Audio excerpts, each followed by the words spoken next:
ఒక్కసారి కొమ్మూరి గోల్డ్ కి కాల్ చేయండి. తాకట్లో ఉన్న మీ బంగారాన్ని విడిపించి మార్కెట్ ప్రైస్ కి వాళ్ళు కొనుక్కుని మిగతా డబ్బులు మీకు ఇచ్చేస్తారు. హాయ్, వెల్కమ్ టు మనం టీవీ.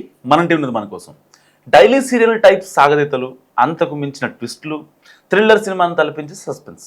సో మధ్య మధ్యలో కండువాతో కళ్ళు తుడుచుకునే సెంటిమెంట్ సీన్స్, దాదాపుగా నవరసాలు పండిస్తూ జీవన తరంగాలు డ్రామా రసవత్తరంగా సాగుతుంది.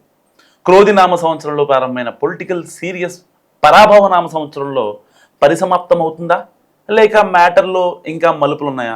ఇంతకీ ఎవరా నేత, ఏంటా జీవన తరంగాల కథ? తాటిపత్తి జీవన్ రెడ్డి తెలంగాణలో ఉన్న అన్ని పార్టీలోని అత్యంత సీనియర్ నాయకుల టాప్ లిస్ట్లో ఆయన 5లో ఉంటారు.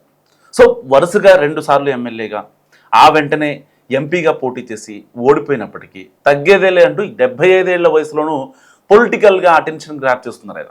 2 ఏళ్లుగా సొంత కాంగ్రెస్ పార్టీ పైనే అసంతృప్తి వెలుగుతున్నారు జీవన్ రెడ్డి. సొంత కాన్స్టిట్యున్సీ జగిత్యాలలో తనను ఓడించిన ఎమ్మెల్యే సంజయ్ని పార్టీ దగ్గరకు తీయడం ఆయనకు ఏమాత్రం నచ్చట్లేదు. తొలినాళ్లలో జగిత్యాల ఫిరాయింపుల గురించి మాట్లాడి పార్టీని ఇరుకుని పెట్టిన మాజీ మంత్రి ఇప్పుడు టోటల్ జంపింగ్ జపాంగ్ ఎపిసోడ్ని ప్రతిపక్షాల కంటే ఎక్కువగా ఆయన తప్పుపడుతున్నారు. ఆరంభంలో కాస్త పట్టించుకున్న హైకమాండ్ ఆ తర్వాత లైట్ తీసుకోవడంతో ఇప్పుడు డోస్ పెంచి పార్టీ నుంచి వెళ్ళిపోతానని సంకేతాలు ఇచ్చారు. ఆయన్ని బుజ్జగించేందుకు కాంగ్రెస్ వ్యవహారాల ఇన్ఛార్జ్ మీనాక్షి నటరాజన్ ప్రయత్నించిన వర్కౌట్ కాలేదు.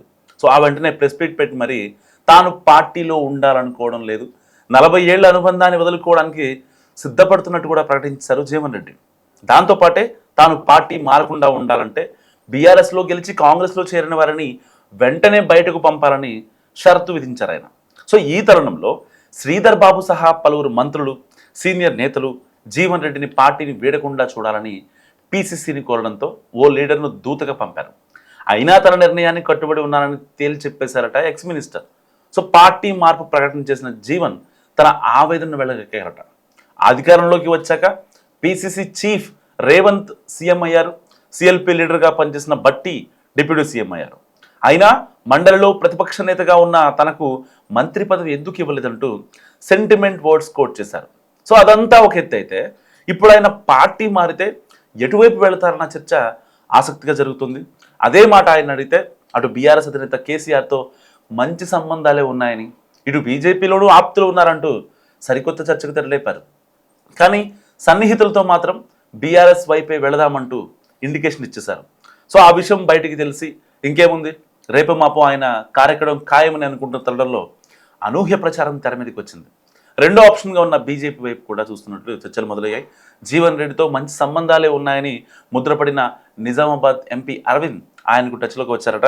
సో బీజేపీ రాష్ట్ర అధ్యక్షుడు రామచంద్రరావుతో ఇదే విషయాన్ని అరవింద్ చర్చించినట్టు టాక్ నడుస్తుంది.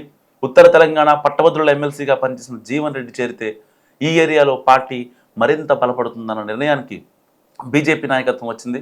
సో ఆయన కాషాయ తీర్థం పుచ్చుకుంటే 2-3 నియోజకవర్గాల్లో ప్రభావం ఉంటుందని కూడా భావిస్తున్నారు కమల్నాథులు. దానికి ఊతమిచ్చేలా జీవన్ రెడ్డి కూడా సడన్గా తన కార్యాలయంలోని బ్యానర్లలో ఎన్నడూ లేని విధంగా రామలక్ష్మణుల ఫోటోలు పెట్టించారనే టాక్ నడుస్తుంది. అయితే జగిత్యాలలో మైనార్టీ ఓట్ల గెలుపు ఓటములపై ప్రభావం చూపుతాయి. సో సుదీర్ఘకాలంగా జీవన్ రెడ్డికి ఆ వర్గాల్లో మంచి పట్టుంది. ఇప్పుడు ఆయన బీజేపీకి దగ్గరైతే ఆ ఓట్ బ్యాంక్ పరిస్థితి ఏంటన్న అనుమానాలు కూడా ఉన్నాయి.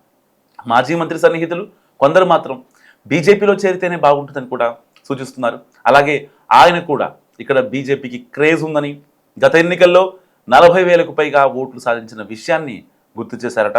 సో యూత్ అంతా అటువైపు మొగ్గుతోందని తన వర్గంతో అన్నట్టు తెలుస్తుంది. మరోవైపు కాంగ్రెస్ నేతలతో సహా ఎమ్మెల్యే సంజయ్ కూడా జీవన్ రెడ్డి పార్టీని వీడరని చెప్తున్న క్రమంలో పెద్ద ఆయన ఏం చేస్తారన్నది ఆసక్తికరంగా మారింది. మరి ఆయన కారెక్కుతారా, కమలాన్ని పట్టుకుంటారా, రెండూ కాదని కాంగ్రెస్లో కాంప్రమైజ్ అంటారా అన్న చూడాలి. సో మీరేమనుకుంటున్నారు, కామెంట్ చేయండి.